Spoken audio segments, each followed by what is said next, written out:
started. What's up, y'all? It's Kevon here. Welcome to another episode of Boss Talks. Today I have with me Shun McGhee from the band Black History, and I'll let him introduce himself and tell you guys what he does.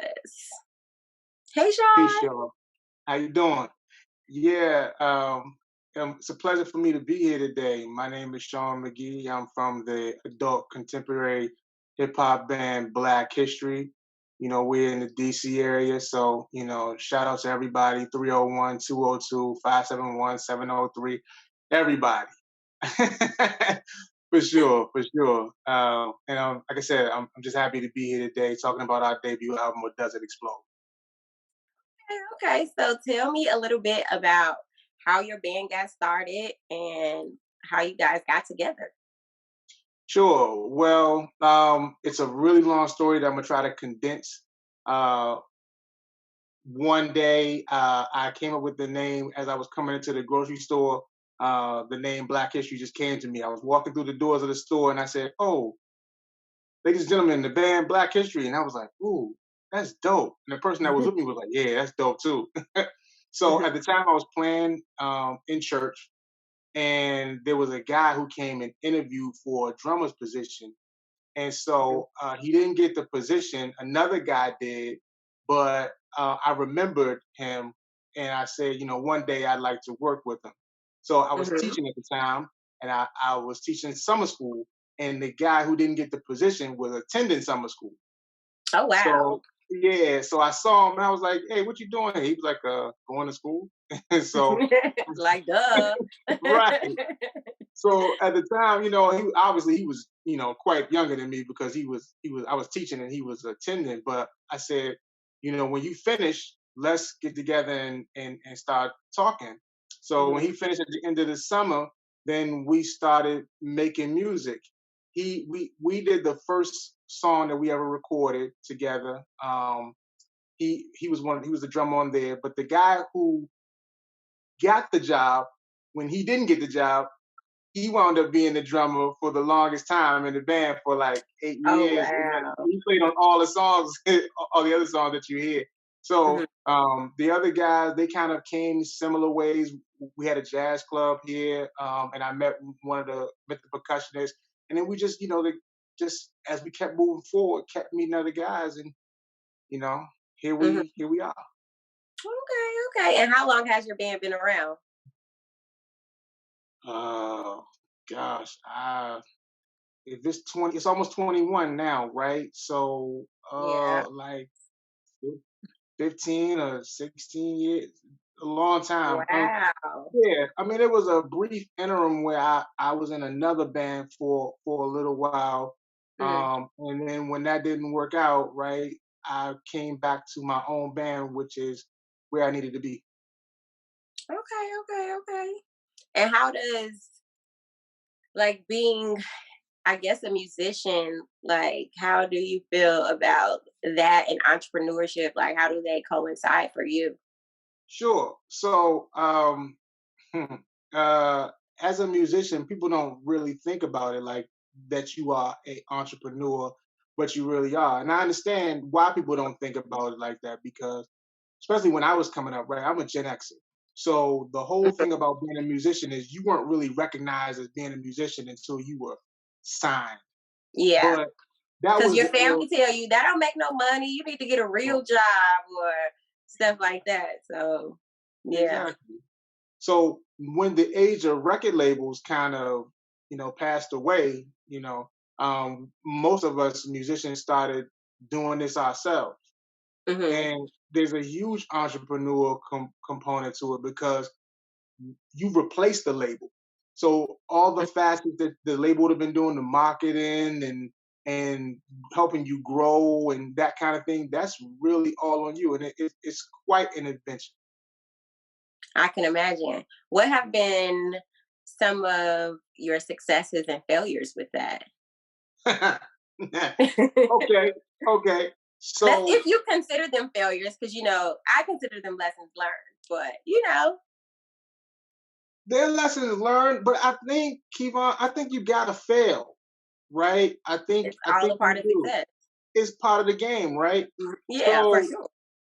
So some of the failures have been, I mean, it's a lot. Um, let's take, for example, reaching out to folks for opportunities. Mhm. You might reach out to people to play at a place that's really happening, where bands that play there start to springboard and do greater things, and that place Mhm. tells you no, and the next place tells you no, and the next place, you know what I mean? And you Mhm. may travel this road for a long time until you get one yes. Then when Mhm. you get that one yes, what the one thing I've learned from that is to take that one yes for everything it's worth. Don't take it for granted. So Right. that one opportunity to play at this place, still try to bring your merchandise if you have it. Mhm. Still put on the best show that you can. Still put on the best wardrobe that you can, and do the best filming that you can, because you don't know A, when your next guest is gonna come, and B, you don't know who's in the audience. Right. It could change your life. That's right. It could change your life. Mm. So, like, with that being said, like, how do you market your band? That's tough. That's tough, right? Yeah. Because yeah, because uh, well, we do our best with the social media, Mhm. but the reason I'm going to say that's tough, right? I'm just all cards on the table. Again, I said I'm Mhm. a Gen Xer, right?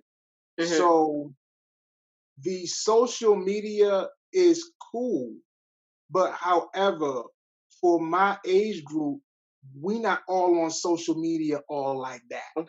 True.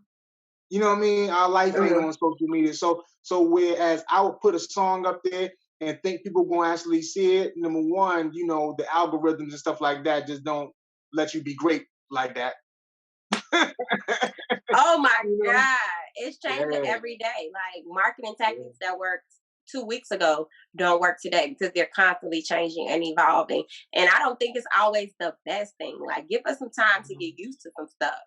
That's right. And they That's just right. keep going. And it drives me up a wall, okay? That's right. That's Up right. a I heard wall. that. So I try to do some of the paid boosts. You know what I mean? Mhm. I also try to reach out to folks directly. You know what I mean? And Mhm. try to virtually knock on doors, present myself. You Present the slide in the band. DMs. Yes, and yes, indeed. Yes, indeed. Look, if the DM ain't locked, I'ma slide right in, You and slide in them DMs. for sure, for sure. And I try to make connections in that way. Mhm. But there's so much to marketing within the social media age that I'm still learning. Absolutely. Like as someone who like hasn't even figured it all out yet and is like on different social media platforms, like the marketing thing, I don't think you'll ever be at a place where you're like, I got it. Like Hmm. in certain aspects, yes. And you may become successful at what you do. Like that's the goal. But it changes so much that you like, I got it. But dang, they just added something else. So now I gotta go figure that out. So it's That's right. all like a learning process. That's why I asked like how do you market? Because this marketing thing is it ain't no joke. No, it's not. And if I could say this too, there's a real space here for marketing companies, Oh, for because sure. we're especially in the music business, because where record labels left a void, Hmm. marketing companies could really file in and say, okay, there's a partnership opportunity here for musicians and marketing companies to work together, to present musicians to the world, and Hmm. a win-win for both sides. So Hmm. I hope that actually comes to fruition. Okay, that's what's up. So for y'all out there listening, if you're in marketing, jump on that. Yeah, um, sure. my next question is like, what inspires you to become a musician slash entrepreneur? Okay. Okay, so let's talk about the music first, because I guess that's what came first. Hmm. Um, uh, when I was a kid, Prince was killing. He was, and Hmm. Purple Rain had just came out. and I was walking around my parents' house with an air guitar, trying to make guitar sounds with my mouth. Uh-huh. So I was like, "Ma, can I please get a guitar?" She was like, Mhm. "What? Get a guitar, whatever." So I happened to spend the night over my aunt's house one weekend. My Mhm. parents showed up with the guitar and the amplifier from Sears and Roebuck. Oh Now, my goodness. now that was a long time ago, right? So I took one lesson around the corner from my house, Mhm. and my parents really didn't have the money for lessons all like that. So I took the lessons, kind of put the guitar in the closet for many, many, many years, but kept on tinkering, tinkering. Mhm. Until when I was in college, I was like, man, I'm gonna play for real. And it still didn't just work out like that. I said I was gonna play for real. My mind was willing, but I Sometimes don't the know. body not able. Yeah, for sure, for sure. So I had my own apartment while I was in college. I'm gonna tell you, I wore my neighbors downstairs out so much that they used to hit take a broom and hit the Hit the ceiling. ceiling and be like, "Hey, stop!" So I couldn't play. Still couldn't play. But I started. But the thing I could do really well was in about 1989, something like that, 88. I started Mhm. rapping. I started rapping. And, we had a dare march around our neighborhood, right? In the dare program, Mhm. DARE. And so, I wrote a rap for that. I remember Dare Not to Do Drugs. Yeah, Oh my yeah, goodness. yeah, I yeah, yeah. remember that. For sure, for sure. So I wrote a little rap. It was bad, but it was a start. And so Mhm. I kept on going from there. And then eventually, after playing in church and messing up in church really bad and all that stuff, that my guitar skills started to come closer toward my lyrical skills. And I Mhm. don't know if they'll ever be exactly the same because I don't know. But that's kind of how, that's kind of how I got started, how the ball got rolling, and how I got where I am today. Okay. Do you have any regrets about like, jumping out the window and just taking all of this on? Mm, well, okay, I have a regret, and then I have some things that I didn't know. Okay. So, so here's a regret. I don't well, I don't know if I should call it a regret, but I'll put it in the regret category. So I left high school, graduated from high school, went to my first year at West Virginia State College, which is an HBCU in Institute, which is next to Charleston. Mhm. Transferred from there to the Morgan State University, 1700 East Coast Spring Lane, Baltimore, Maryland. So I did 5 years in college, got my degree. I Mhm. love Morgan. But I often ask myself, what if the 18-year-old me would have just packed my stuff up and went to Atlanta or went to New York City? Mhm. Um, Probably Atlanta because that was way more affordable. And Oh, for you know what sure. I mean? And then tried my hand because it was the 90s and Atlanta was still cracking. It was popping. Atlanta's still popping today when it comes to Still music for popping. Black people. So, Yeah. But in yeah. the 90s, it was crack, crack, crack. Oh, yeah, And for you know what sure. I mean? And a friend of mine, she said, you should go to Atlanta. And I looked at her like she was crazy because, I was this artist, right? But I was still trying to fit in a conventional hole. In the world that society tells us that we should live in. For sure. For Yeah. sure. And I still was trying to fit. And I was like, nah, I'm gonna make it here. And what she understood that I didn't understand at the time is that, you ever heard not really heard any musicians heard of a real DC music scene, not Mm. genre, right? Because go-go, everybody know Oh, about go-go, but I'm everybody know talking about about go-go, yeah. yeah, but a music scene, that's a genre. I'm talking about a Mhm, music scene. And so I didn't know that what she was trying to tell me at the time, but I mhm, understand now. Now, what I didn't know, what I was trying to say earlier, is that I didn't know that being an entrepreneur was as hard as it is. It's tough. It's only the strong survive, okay? For sure. Only For the sure. strong survive. Like I tell people all the time, it's not hard to start a business. It's really No. easy. And if you Oh, want to start, I can help you. Like that's what I do. yeah. But it's hard to run a business. Like, Mhm. and that's because it takes discipline, Mhm. consistency, Mhm. hard work, Mhm. sacrifice, a lot of Mhm. things that people don't want to do. Like people are very comfortable with being complacent. Mhm. They're very, very comfortable with, oh, I'm comfortable with my fears because I'm afraid Mhm. to jump out the window and go Mhm. try my hand at entrepreneurship. I'm afraid to take risk and they're For sure. comfortable with those fears. So Mhm. yeah, I get it. 100%. 100%. Um, what else? What else? What else? What has been a lesson that you feel like you needed along your journey? Something that I learned along the way that I could have studied and learned earlier was don't burn your bridges.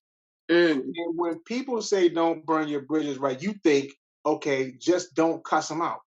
but No but dropping no F bombs. No. yeah, yeah, but it's more than that too, though, right?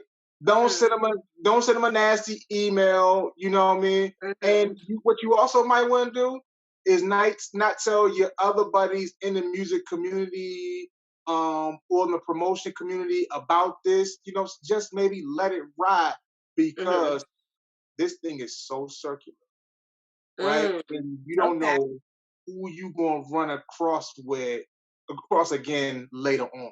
I wish I'd have known. right. Mhm. Okay. Do you have a mentor or like a business coach? Um, a business coach, I don't know if I would say that, but I mean, I do have mentors. So I'm thinking of right now a guy who's had a band longer than me, Mhm. who is the one that put me on the game. Who said how I learned don't burn your bridges because I was Mhm. mad about something at a person that he knew too. I called him about it. I said I feel like doing this. He said, "Oh, don't Wait a do minute. that. Yeah, that's not what you should be doing." You said. Uh-huh. I was like, "For real?" He was like, "Nah, don't do that." You know what I mean? And so, Mhm. like, you got to charge into the game. This is how this goes. So I think, not just in music, Yvonne, but in life, I've actually had lots of mentors. I'm the youngest of five, so I've had Mm. lots of mentors. Lots of mentors. That's great. I think having a mentor is essential to entrepreneurship and actually more than entrepreneurship, just in life. You know what I'm saying? Like I like Hmm. learning from other people's mistakes. Hmm. Like I want Hmm. somebody to teach me and show me the way. Like there's of course things that we're gonna have to learn on our own, but having somebody there to guide you that you have similar interests with is definitely the go-to. So what type of like books and like podcasts and stuff do you read to like help you along your musician and entrepreneur journey? Yeah, yeah, yeah. So, I mean, I try to, I get with Jamel Hill, what I'm saying, F it, I'm Mhm. bothered, you know what I mean? Mhm. Toure, he has a podcast that he does, Mhm. and he has music guys. He has lots of people Mhm. on there. I really watch a lot of stuff.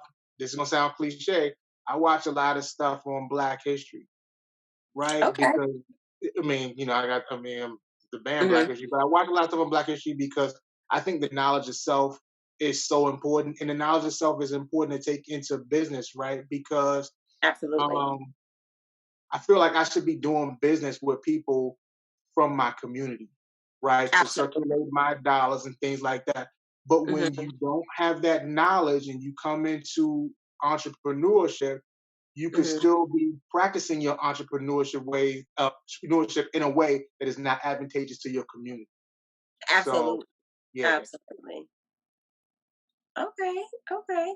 What advice would you give somebody who is wanting to be a musician and thinking about it, but like, oh, I don't know if I should start a band. I don't know if I should go solo. I don't know if I should leave where I am and like relocate. Like, I don't really Mhm. know how to start, but I have a love and a passion for music. Or I don't know if I should let somebody else run this, or like, should it be a side hustle? Like, what would you say to Mhm. Well, I would say um, get good, them? right? And the way you get good, it's gonna sound so cliche, but you gotta practice. Mm-hmm. Right? You gotta practice. You need those brooms on the ceiling telling you to cut it out. you know, because Yo, be quiet. yeah, please, bruh, can you? But you need that because that's the only way you get good, and that's regardless of if you whether you playing an actual instrument or if you're rapping, what I mean, or doing both like I was. You gotta practice. That's one thing. Now, Hmm. um, the other thing is it's easier to ask for forgiveness than permission. Absolutely. I You love that. It's understand? one of my favorite quotes. Yeah, yeah. So there's not in this thing, there is no substitute for gumption. You're Hmm. gonna have to be courageous and step out. And just because the people around you don't believe, Colin Powell said one time, never let people's opinions of you become your opinion of yourself. Still Hmm. yourself and keep moving. Absolutely. Um, what is something else that you want to tell us about the band Black History? When we get off punishment, off pandemic punishment, we coming. We're coming. And the thing I like to tell, in all honesty, about the band Black History is, look, we're an adult contemporary uh, uh, hip hop band, and so what does that mean? We are under the subgenre that I've coined griot soul. Oh, So when what's a griot, right? A griot is the person in our African village who told us the village's history, and they mhm, usually told us the history with music playing behind us. So that's what we're mhm, doing. So if you want to come hear some things that are age appropriate, you want to leave with a message with something on your mind. If you want to mhm, walk a little taller than you were when you entered the building, come see Black History. Get the album. Give the album a chance. I know people listen to playlists now while they at the gym and all their music sound the same. Give the album a chance. okay, okay, for life changing experiences. Okay, I For sure. appreciate that. You better put that out there. You better Yeah. plug your band and let people know. Like, listen to us. It's gonna change your life. Like, hmm, I'm here for it. Well, I want You- to say thank you for joining me today.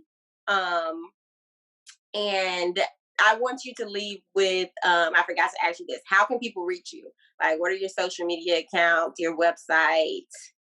How can they sure. find the band Black History? Yeah. So listen, go our website is www.thebandblackhistory.com. We got merchandise on there. Of course, the album is on there. We're talking about entrepreneurship. Buy the album, right? That'll be dope. It goes a long way. Then you can also reach us on social media at the band BH. That's our Instagram. And that's pretty much where we're living right now until we get some of the other platforms going. Okay, okay, okay. Well, once again, thank you so much for joining Boss Talks, and I'll catch you guys later. Take care. Thanks again.